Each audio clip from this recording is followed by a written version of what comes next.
Hello there. Just kind of a correction. The pickups, remember I used foam to mount them to this, to fit them into this guitar. Well, I changed my mind and don't really like it, so I went to a spring underneath it, and I just cut the spring to the size of the screw or the size that I need when they compress, the way I think it feels right, that kind of deal. But anyway, most of you should know by now, it's not like I haven't mentioned it enough, that this instrument was put together with bits and pieces of wood that I had laying over, a neck that I had from another project, a test project, from the parts and stuff that were all used. And these pickups are used. And so whoever had them before me cut these pickup leads, and they are now too short to reach the controls to wire the pickups up, so I need to extend them. Now this has a white wire and a red wire. One of them will be positive and one of them will be ground, and it doesn't really matter which one you choose for that because this is a single coil two conductor pickup. But it also has a ground wire that goes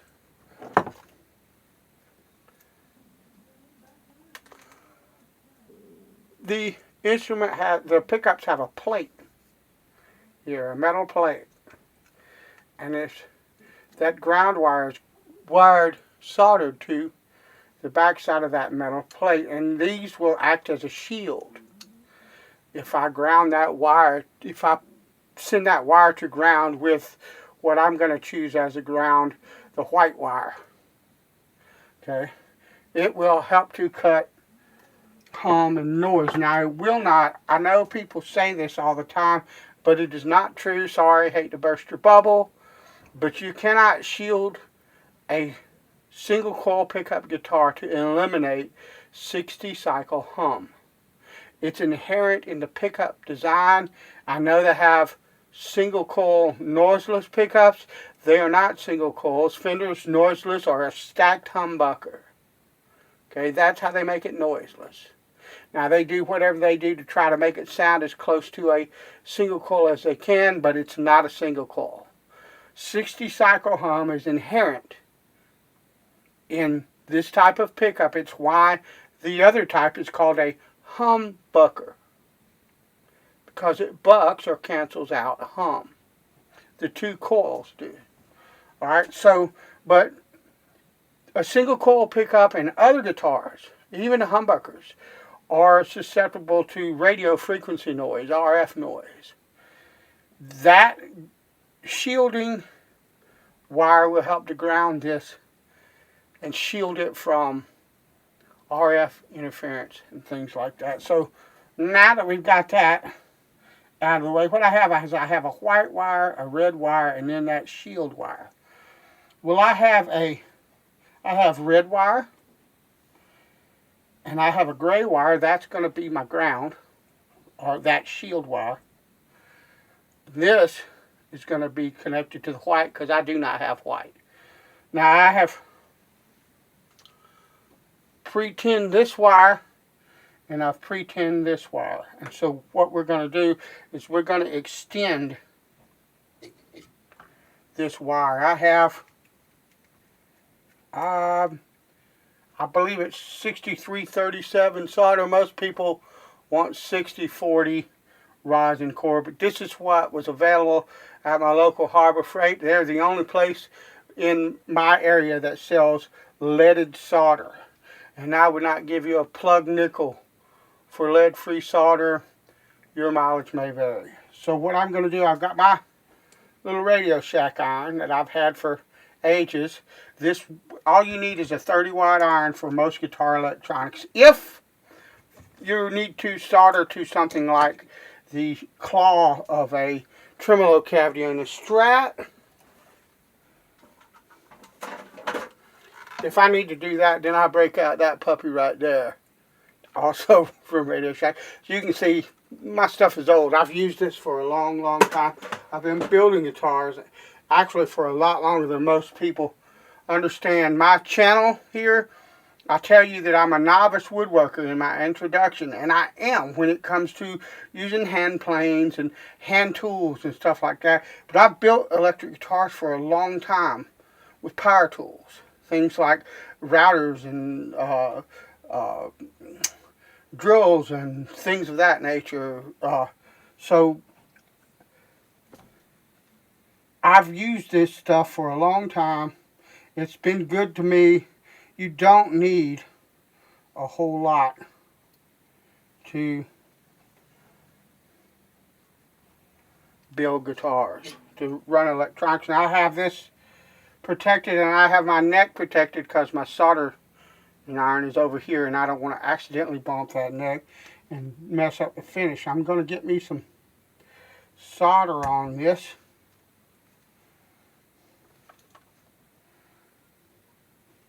Now you can use, stand by, I need some magnification. You can use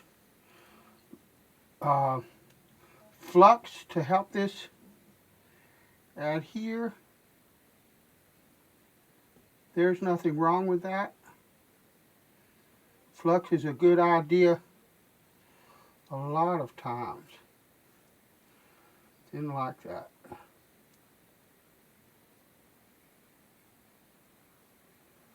But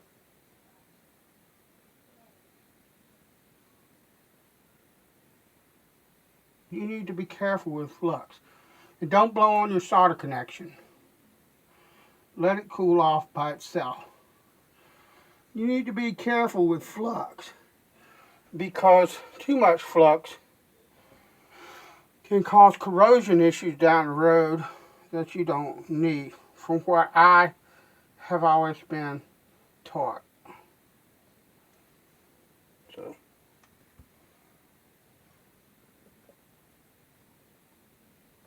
this solder I have never used before, but this solder is flowing really well. Very nice.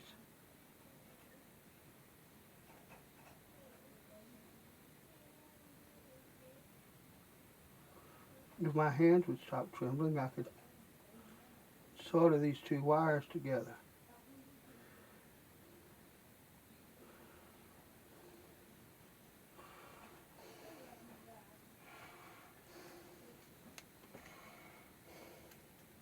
You just have to bear with me with that. I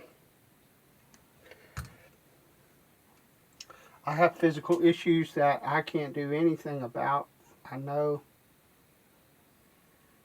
it probably looks really, it's probably uncomfortable to watch. Okay? I understand that. To see my hands tremble, I don't know how bad it looks on the camera right now. I will know once I start editing back. But there's a guy on here on YouTube that does guitar repair. A great guy. I can't remember his name now. It escapes me, but The House That Never Sleeps. If you watch, you know who I'm talking about. And Randy Schartiger. Love his channel. That kind of deal. But yeah, me no likey that. Let's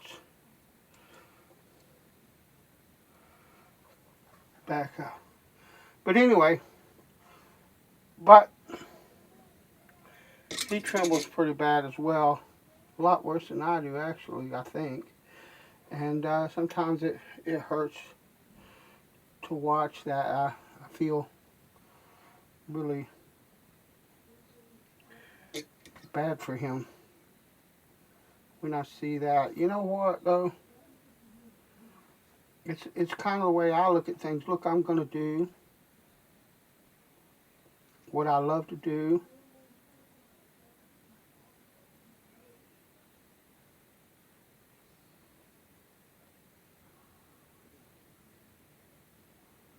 for as long as I can do it. What I'm going to do, I'm going to connect that there. And what I'm doing is I want to test, make sure that I got a connection. Yeah. And you see that's 7.95, right around that. 7.95 ohm. So they're right around an 8 ohm pickup. So I know that I have continuity on those wires. And so what I'm going to do is I'm going to wire the rest of them off camera.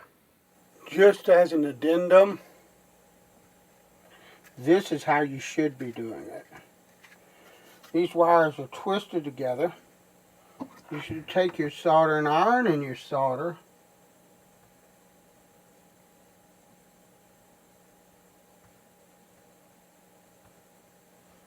You should be doing it like that. Come from the back. I apologize for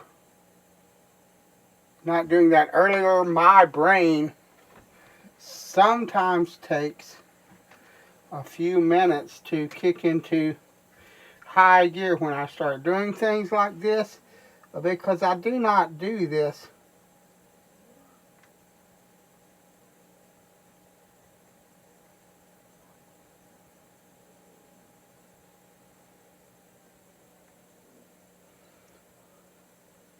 on a super regular basis, and it takes longer. Now this is that ground wire. The ground wire is heavier and thicker, so it takes longer to heat the wire up. But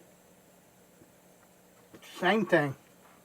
And then you go back with shrink tubing, bridge pickup, middle pickup, neck pickup, and a jumper from here to the front lug, and from there to the volume control. That will control pickup selection and volume.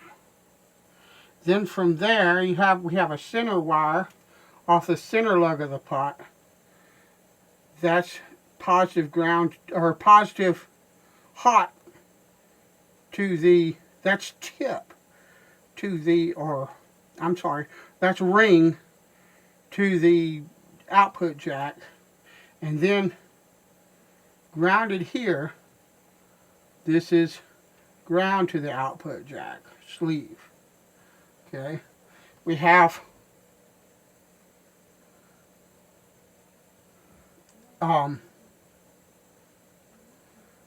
the center wire to this outside lug of the tone, we have a jumper from there, and then you have a 22K capacitor to the center lug and to a ground on the back. And then all of those ground wires, all the wires from the shield ground, are twisted together with a black wire that leads back over here to this ground. Okay, that's soldered to the back of the tone pot, and then you have the ground wires coming off of the pickups also soldered here. That should conclude most of the wiring if I ever get a chance to test it, because this wire and this wire that goes to the output jack, I forgot to drill a 7/8 inch hole here so that I can run the jack. So I'm going to have to do that very gently and very lightly with a Forstner bit so that I don't hit any of this or take all of this out. I'm not taking all of that out. So I will drill that, and I will not shoot footage of that, but I'll drill that and wire up the jack. And the wiring on this guitar should be done. I will test it, and if there's any problems, fix And if I think that if I have a problem and I think that you need to know what I did wrong, okay, if it's something that's not really simple and easy to understand, then I'll come back and show you that. But you see the solder joints, keep in mind the backs of these pots have been soldered to before, so's the switch and every flipping thing in this except the capacitor for the tone circuit. That was brand new, okay? These are all used parts. They're ugly, okay? But there we go. Hopefully once I get that drilled and the jack wired, we can move on to installing tuners, installing the bridge, installing a nut, and stringing this puppy up. Well, I forgot. I can just wire the jack to the outside and show that everything works. Right now, we're in bridge position. The tone is all the way up and the volume is all the way down. That's pretty flipping quiet right there for not even having the bridge grounded.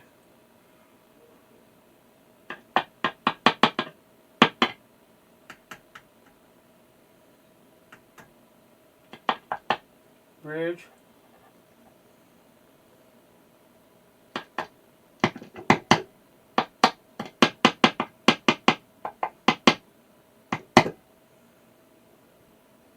Bridge in middle. There's his middle.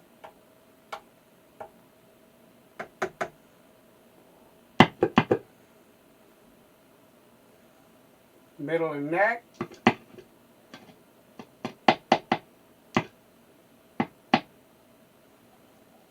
Neck.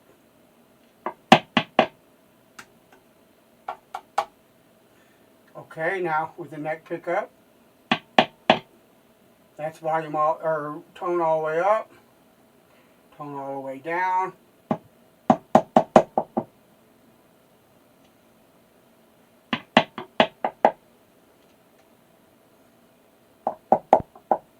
And I think, I'm not sure, but I believe that should be active on the, yeah, active on the,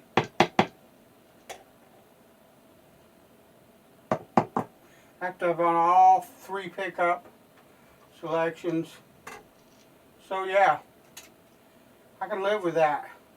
I've got to remember I have a bridge ground that I have to install once I install the bridge, but there she is, all wired up and everything functioning. Thank you for watching. I'll talk to you later.